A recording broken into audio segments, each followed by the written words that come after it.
Something Old, Something New by Leila Abulela is the lengthiest short story, ironically, in the anthology, and is an exploration of the difficulties of moving cultures and developing new relationships. There's also a very strong sense of issues regarding personal identity and feeling at home and comfortable within one's own culture, which are already explored within the character who actually moves to Khartoum. He's previously undergone a number of personal crises which have resulted in a breakdown, failed in his education, failed in his original choice of career and compromised, and then obviously moving from his Catholic background and instead becoming Muslim and finding much more happiness and much more satisfaction in the questions that he seeks to be answered from a different faith. So it seems that there's already a sense of alienation in the Scottish character before he even moves to Khartoum, or even prior to actually meeting the lady he's going to marry. Basically, he arrives in Khartoum, is met by his fiancée, who's a Sudanese woman, and her brother, and he's taken to the Hilton Hotel where he's to stay until they marry. And she is very busy telling him about the various pieces of documentation that they will need and what the processes are for them to be able to leave the country so she can go about with him. She seems much more practical and knowledgeable than he does, and he's very concerned about her brother's apparent hostility, which seems to simply be the protective brother who is aware of her previous failed relationship and doesn't want her to get hurt again. And he does in fact feel quite ambiguous in his relationship with the country. He is excited to be in the country, has gone there obviously to participate in the culture and to have a Sudanese bride, but at the same time he's concerned about the proximity of the people and how they may be able to reach into his car, and seems to take comfort in the familiarity of the Western Hilton Hotel and the Western comforts that familiarity that seems to represent. The story then switches back to a flashback to where they first met, which is in a restaurant in Edinburgh where she's been working as a waitress, and then after Friday night prayers at the local mosque. He's already converted to Islam after dropping out of university. She's been brought to Edinburgh by her husband, from whom she's now been divorced. So both characters in the story have experienced hardship and failure prior to their actual meeting. So there's a sense of a journey being undertaken in reality, and that these are characters who have already got backstories and problems and issues that they've had to work through before they come together in this relationship and this marriage, which seems to represent something very genuine, authentic and life-affirming for both of them. In Sudan, the man meets his fiancée's family, enjoys their outings together, and he's always accompanied by members of the family, he's always chaperoned. But then he does rather overreact one day when his passport and his camera are stolen. He seems very, very angry, almost if he's blaming the culture rather than the individual who's taking it. And of course she's very embarrassed by his reaction. And then they visit the British Embassy, and she in turn becomes very angry at their attitude. So both these characters seem to find themselves almost as fish out of water within various cultural aspects, and both seem to find other people frustrating, and that they have obstacles to overcome before they can be together. When they return to the family house, they learn that her uncle has died, and 3 days of mourning follow, as is the tradition. So the man is not allowed to see his fiancée, and the wedding plans are put back and seem to be in jeopardy. However, after the mourning period, they get married in a very simple ceremony at her brother's flat, seem to have his blessing, and at last they are alone together, presumably to move on and to return to Edinburgh to live the life that they've planned. So the story does actually end very hopefully, I think, with the marriage and a loving embrace between the newlyweds, and it's just really about all the obstacles that they've gone through in order to get to the point where they can be together, and also emphasises their commitment to each other, and how much they were both willing to fight for the relationship and be together. Obviously a very, very central theme here is religion and faith, religious belief and faith. Both characters are Muslims, both the husband and the wife, although the man has converted from Christianity. He's been very dissatisfied with his Catholic upbringing, and at first she does find it rather odd that a white man should be Muslim, as does the imam who marries them. It seems to be quite unusual. The relationship between religion, culture and the background seems to be explored here. He says he feels that Islam has allowed him to ask big questions, that he's already believed in God and was brought up as a Catholic, which is in contrast with her attitude to Islam. The author seems almost to dismiss his religious background.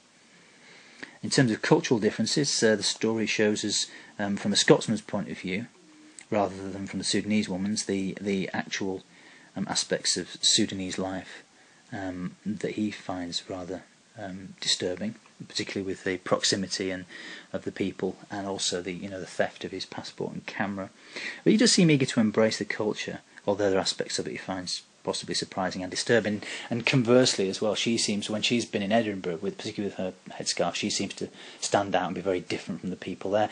And the background of the Scotsman includes references to another character who has fallen prey to drugs. So there's a sense that although greed and violence may be a part of Sudanese life, equally back home in Glasgow there are also in Edinburgh rather, there are problems there, and that the fact they have a society which is not giving guidance to its young, and that religion has failed somehow to provide a moral centre, a moral compass for these people, and that young people are succumbing to drugs is something that is woven into the background of the story, but it is actually there very much on the edges, and may possibly explain one of the reasons why he has felt alienated from his culture and wished to embrace a new religion. At the centre of it, though, this is a love story. Two people from different backgrounds fall in love, overcome obstacles and misunderstandings to get married. So a very, very conventional love story in that sense. She previously had an arranged marriage which failed, although she did love her husband. And obviously he has had issues with his own sense of identity and the breakdown which he suffered as a result of his failure in his academic life. In terms of family, the closeness of the family is very strange to the man, but it's something that the death of her uncle causes him to appreciate more, and he seems to be much more accepting by the end. And society in Sudan is generally seen in a very positive light, although he is aware of the possibility of violence and greed and theft. Okay, the story is set mainly in Sudan, which is the largest country in Africa, and obviously still has, as well as having a long history of political instability, it still does indeed at the time of studying this story, still does indeed have many political upheavals and a history of violent conflict, particularly in Darfur. It's only really briefly referred to in the story, though. It does tend to steer away from anything too contentious. It takes place in the capital Khartoum, which is in the north, so the wars which are more in the south don't really seem to be a part of this particularly. The city is described from the point of view of the man as being a mixture of the familiar and the exotic, and the luxurious hotel he stays in, the tourist destinations like the camel market and the cliché of the Blue Nile. He also recalls how he met the one in Edinburgh, and the Scottish city is very different. It's got green and grey houses, rather drab, the castle and Arthur's Seat. And yet his experience of being shown around Khartoum is very similar in some ways to hers of being shown around Edinburgh. So they both had this experience of being a foreign culture and having to adapt and obviously understand the traditions and the demands of being in a different country. And the religion, of course, particularly Islam, is very central to this. He hears the azan, a call to prayer. There's the funeral ceremony and the wedding ceremony, which are both described in great detail. And in addition, both dress and food are unfamiliar to the Scotsman. He has to learn a great deal in quite a relatively short period of time to understand what's happening around him, and at times does seem very perplexed and confused. And people do speak in Arabic, which he knows only as the language of religion. As far as the character is concerned, he is described as always being the top of his class. He's obviously been a higher achiever, went to university and then started to drift. His conversion to Islam seems to have been his salvation. It's given him a new purpose in life and helped him settle down. He's very eager to please his fiancée and her family, but becomes angry when things go wrong, so he's not perfect. He still has his issues. At the end of it, he admits he has found his experience quite rough. The woman in the story has gone to Scotland initially to marry, but then she's divorced after 6 months because of her husband's infidelity. Of course, he's already been in love with somebody else. She's seen mainly through the man's eyes as beautiful and calm, but he is upset when he thinks she's laughing at him, so there's a lot of projection on his part. She in turn gets very angry after visiting the embassy to ask for a visa. Okay. Her family is very close, and she's very close to them, obviously. Her brother is very protective. He's also a little threatening, and he's always keen to take money as well. However, it does seem as the story progresses that both her brother and her husband do actually gain an understanding and acceptance of each other before the wedding. And the uncle is seen very much as an amusing character, almost comic relief, but of course the story then uses this comic character as in part of a tragic tragic subplot, and where he passes away, basically comes to symbolise the family values. And of course his death also causes some problems for the wedding, with it having to be postponed and the possibility that the wedding may not actually happen. There seems to be in here a very adult, realistic view of love, where relationships are strained, break down, and do flourish as well in the face of difficulty. It seems to be quite grounded in reality rather than having any kind of fantasy element to it. And the narrative is in the third person, but seen through the man's eyes. title refers to a traditional rhyme about weddings as well. There's something else, something new, but it could also refer as well to the adaptations having to be made by, particularly by the Scotsman, who's having to understand his own culture plus the culture into which he has moved, and the relationship moving forward, and the new family to take on board as well. So there's a certain ironic significance about the title as well. There's quite a number of Arabic words and phrases used throughout, particularly about food and religion. And there are also references to popular culture made too. The uncle is compared to Bill Cosby, who's in a very famous situation comedy from the 80s, which actually was centred around resolution of family conflicts and reaffirming family values, which could be significant. And of course the family in the mafia family that's used in The Godfather, which again, although it's a crime novel and a crime film, is also about the complexity of family values and family relationships. There's a great deal of direct speech in the story, telling us about the characters and their attitudes, and it's mainly a chronological account of a few days in the Sudan, but there is a short flashback to the couple's meeting and the courtship in Edinburgh. I think there is a sense of danger and foreboding in the story, and that perhaps underpins this idea of this adult, realistic view of love and life.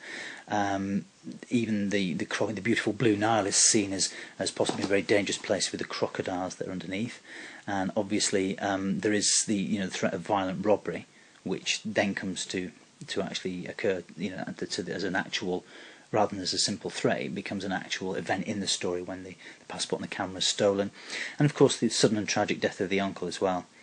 So again, I think all this is emphasising again this is not an idealistic love story. It's has an actual context in everyday reality and everyday tragedy and danger, as much as it does the affirmation of their love for each other. And in terms of culture, the story really just reveals the challenges of moving cultures. When he moves from Edinburgh obviously to Khartoum, and then of course she, having already visited Edinburgh, will be moving back there with him, so they both face these challenges together, and of having relationships with people in different countries who have a different cultural heritage. And I think it's interesting that although he is a fish out of water in some ways, that the groom has in fact already embraced Islam, and has found answers, if you like, to questions that Catholicism would not give him, so that this isn't really about a religious conflict. It is actually about, I think, clearly marked as a cultural conflict, that in moving to a different country and encountering different and more complex familial relationships, that he is forced to adjust and to accept them, and indeed in the end benefits from them and feels that he is more part of the family, but nevertheless still faces the challenges of having to adapt to the different cultural heritage which he is encountering in his marriage.